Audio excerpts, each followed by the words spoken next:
All right, guys, so look, I'm gonna level with you. Fish on! That's a toad, brother. Golly! I could throw a trick worm and probably catch 20 fish by the time the day was out, okay? I'm down here on Guntersville, got a trail event going on, so I've got to be off the water, but I could go throw a trick worm around and catch a lot of fish. But I'm on Guntersville, okay?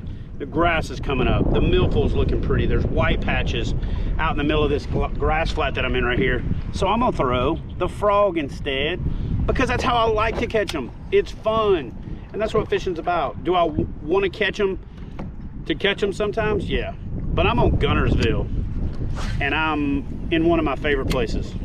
Are we a little early? Maybe. We're in the 70s though. They should be ready. Does it get better as the summer goes on? Absolutely. But they should be ready. So we're gonna try to catch a fish on a frog. That's what we're gonna do. Oh yeah, and one more thing. I'm up in this little flat. It's about a foot deep. I can ease along through here and catch fish. Boats pretty much have to stay out there on the perimeter and ease around the edges and cast as far as they can. And you know, they can somewhat get in here, but as you can see, I pretty much got this thing to myself. And there's tons of places like this hidden right in plain sight all over, not just Lake Guntersville, but literally the entire, you know, Tennessee chain, especially the North Alabama Tennessee chain. It's my favorite series of lakes anyway.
All right, guys, so after this video, I'll go back to the old camera angle. I don't really like this one. It's not wide enough. Here we go.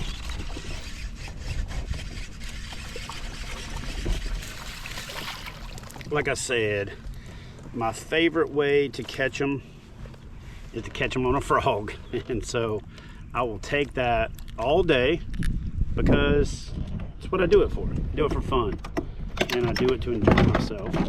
And there might have been some times over the years that I've lost sight of that, but getting a little older now, realizing do what you love, why you love it. So get this guy measured. We'll get that little fat boy back in the water. Number 1 for the state of Alabama. Won't be the last. So you might ask yourself, why do you love frog fishing so much? Well, that's why, okay? That bait is so wrecked that the hook is pulled out of it, the frog's foot is caught inside the hook, it's damn near turned inside, well, no, it is turned inside out. So they hit it with reckless abandon. And it doesn't matter if they're a pound or 10 pounds or 12 pounds or whatever. When they hit a frog, they hit it with reckless abandon, and it's exciting, and it's an adrenaline rush, and it's you know, it's all the reasons you know, why we do this, all rolled up into one. And yeah, that's why I love it. And I love frog fishing. All right, guys, so I just decided to kind of bump up the creek to get a little further up. So that way when I spin around and fish my way back down, you'll get those blow ups on the camera, especially if I get a donkey. But I'm gonna hit this side over here on my left that's a little bit out of the wind. And then I'm gonna loop back around and fish my way back out of here. Like I said, I don't have all day. If I did, I would slow fish my way all the way up this thing, and I would spend the whole day trying to wreck them. But I just got a few hours, and I had to make sure that the angler stuff was all oh, look at that rat. I think that was a what do you call those things that I hate so much? A freaking otter. It was a freaking otter. And he's laying there behind that log right next to a bed trying to ambush the buck, and the buck comes back to that bed. So that's why I don't like them. I don't like them. I don't like them. I don't like them. So anyway, if I had more time, I would fish my way up this creek. I would take my time, I would pick it apart, and I would really, truly, you know, have a good shot at catching a lot of fish and a giant. So I promise you guys, take a good look at this creek. I will come back to this creek. Maybe even tomorrow, to be honest with you, now that I think about it. I might have a little bit more time. But I'll come back to this creek and I'll work it over and hopefully get to show y'all a donkey. Come on, ride that donkey, donkey. Dang, I guess that's how, you gotta be old to know that song, I think. Again, public lake, last weekend of April, first weekend of May, got the whole area to myself. I launched at the boat ramp right by the Hampton Inn, right next to Wenzel's. And yeah, I just made it up here to places where I got the water to myself, you know? I don't always tell y'all where I'm fishing, but when I do, I do. And if I don't ask me. Because if I don't tell you, I'm not gonna tell you. You see how I did that? You see how that worked right there? You see how that worked?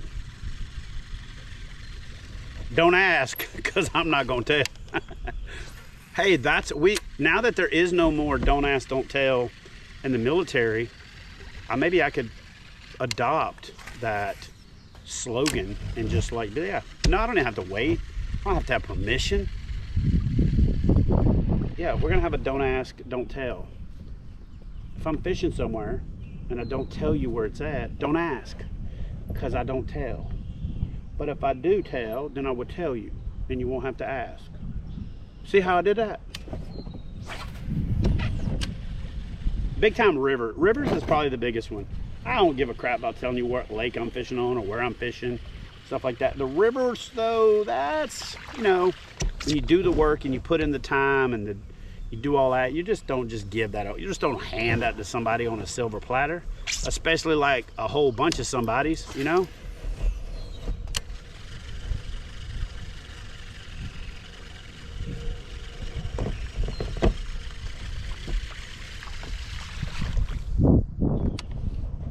And if you don't know, now you do know. If you don't know, now you know. Anyway, if you don't know, now you know. And don't be offended. It's not personal. It's professional. Professional courtesy.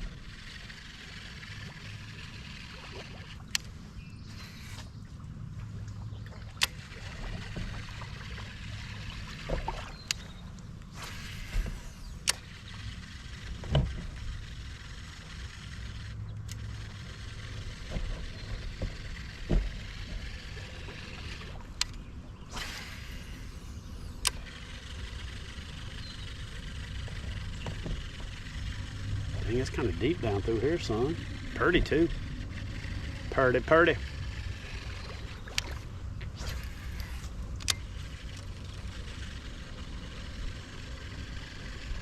Now I could trick worm this edge right here because I got 5-6 foot of water and probably put 10 fish on the board. I could go down through that grass and hit those edges and pocket. Man, that's a big old turtle right there. Hit those pockets and just probably wreck numbers. I want to catch them on a frog.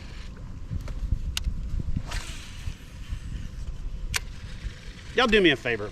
if you know what I'm talking about, if you understand, like if you get it, post a comment in the comment section about frog fishing. And let me get a hell yeah. Let me get a hell yeah if you know what I'm talking about. So much water back here. I think I could keep going for miles back through there. And there's like little trails and cuts and pockets all down through here. It's literally kayak fishing paradise. See, like if I didn't have to leave, I could just go back up there, fish that edge, fish all. My fishing ADD is going crazy. Ooh, I might have just coined a phrase. We'll call it FADD. Bro, that's a shirt. Hey, you knuckleheads, do me a favor and comment below. Would you wear an FADD knucklehead edition shirt? Because if you will, or if you would, I don't know which one. If you will wear one, or yeah, I'll get them made. Y'all let me know in the comment section below, because we about to launch the Knucklehead Nation merch line, lifestyle apparel, everything, product line, the whole nine. We're about to knucklehead it up, because we're going to let the rest of the world know that the knuckleheads are here to stay. It's kind of like old Conor McGregor, right? We're not here to take part, we're here to take over. But let's not tell them this, but we took over a long time ago. This country and this world has been run by knuckleheads pretty much all along. But let's be real. You want to know why I love kayak fishing? Because I'm on a public lake on a weekend with a tournament with 100 anglers, and another tournament going on one of the most popular bass fishing lakes in the country, both for, you know, quality of fish and just name recognition and, you know, quantities of fish and everything involved. And it's a Saturday. The last, oh my God. Oh, bro, I will never be so happy that somebody interrupted my monologue. But it's a Saturday and I got it to myself because I can get back in here where nobody else can get. So for all of you knuckleheads, no, knuckleheads, I love you knuckleheads. For all of you clowns that constantly like to say, y'all just buy a boat. I could buy a boat, but I wouldn't be able to do what I do because I love what I do, which is fish from a freaking kayak, because, oh my gosh, that couldn't have worked out any better. So anyway, thank you, buddy. I appreciate you reading the script. So anyway, guys, that is why I love to fish from a kayak. That's why I love North Alabama. I love Guntersville, Decatur, fishing Wheeler, Wilson, Pickwick. They all got like so many different things. And golly, man, love it. Love it, love it, love it, love it, love it, love it, love it, love it, love it. All right, let's get the picture of this guy and send him on his merry way. All right, so we're gonna get this guy back in the water. Thanks, buddy, appreciate it. I just splashed myself in the face. All right, guys, so I hope you enjoyed this quick little trip out here to do a little frog fishing on Guntersville. Again, I'd love to be able to do a lot more of it, and I promise you that I will do that, especially as the frog bite heats up here.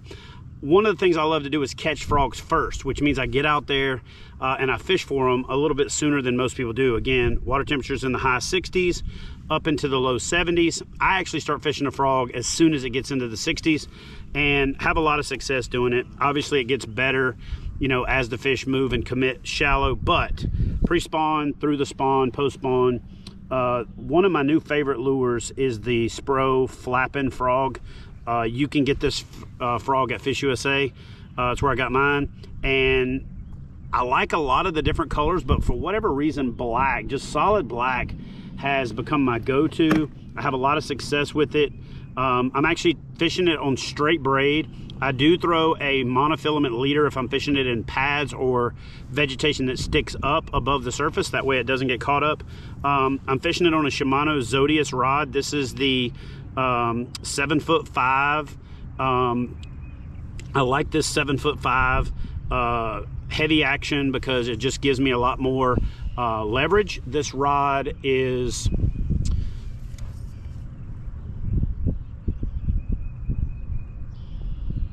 So this is the 7'5" Zodius. I like this, you know, heavier powered rod because it gives me the leverage to pull those fish out of the slop if I need it. I like the faster action of the Zodius and the little bit shorter rod if I'm fishing pinpoint cast, and if I'm not fishing where the vegetation is sticking up above the surface, like when lily pads are sticking up, or spatter dock, or hydrilla, or things where there's stuff that's sticking up. I like the extra length then to hold my rod tip up so I can bring that lure up and over and through stuff. So if I'm fishing flat grass, I like to go down to a little bit shorter rod, 7'5", in this case the Zodius. I'm throwing a Corrado K, and this is a 7 foot, I'm sorry. So I'm pairing that up with a Corrado K in the 7.4 gear ratio, 7.4 to 1. I like that faster speed. It's not a crazy fast 8+, you know, reel. It's just fast enough that I've got all the torque I need.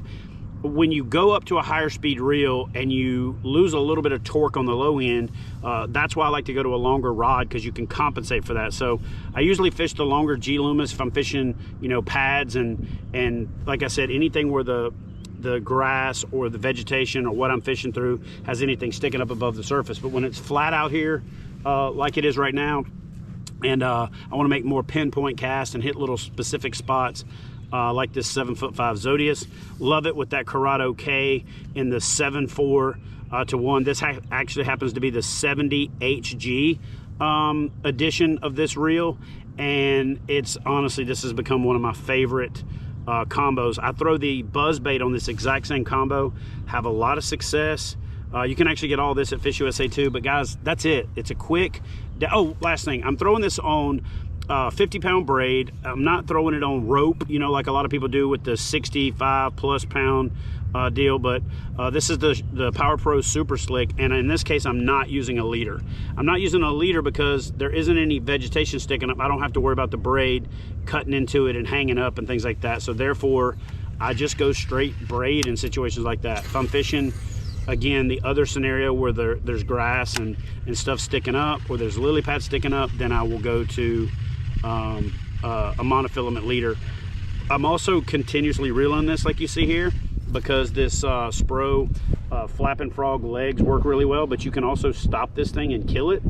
And I got one tip for you before I go today that I didn't do to this frog yet. I've done to a couple of other frogs, but if you're gonna fish this frog where you stop it and start it, tie a monofilament leader and then connect it with a loop knot. And then what you do is you take your line cutters or your scissors or something like that, and you just cut a little bit off. I'm talking like a tiny little bit, just a sliver off of 1 foot. And then when you're reeling it, if you'll pop it and drop it, meaning you pop it and drop your rod tip, what'll happen is when 1 foot's bigger than the other, it turns the bait. It causes the bait to have more drag on the bigger foot than on the small foot, and it'll turn. Where that really comes into play is if you're working it through pockets and stuff and the bass aren't chasing it down. If you'll reel it and then you'll pop it and give some line back and stop it, it'll turn broadside, gives them a different look, looks like it's injured and dying, and sometimes that elicits strikes. But the other place that it's really good is if you get that wake, right, where that fish just humps up behind it and they're following it, a lot of times if you'll pop it and give back and it turns and it looks like it's about to escape, first of all, it gives them a bigger profile to hit. Instead of coming in from behind like that, they're now T-boning it. Gives you a really good hookup ratio because you're catching them in the corner of the mouth like that, and it just triggers a lot of strikes that a steady retrieve doesn't. So mix that into your arsenal. We'll talk more about that as we do frog fishing videos throughout the transition into summer. But appreciate you guys watching today's video. If you like this type of content, be sure to leave a comment in the section. If you like this type of content, please leave a comment, goodness, in the comment section below, and I'll see you guys in the next video.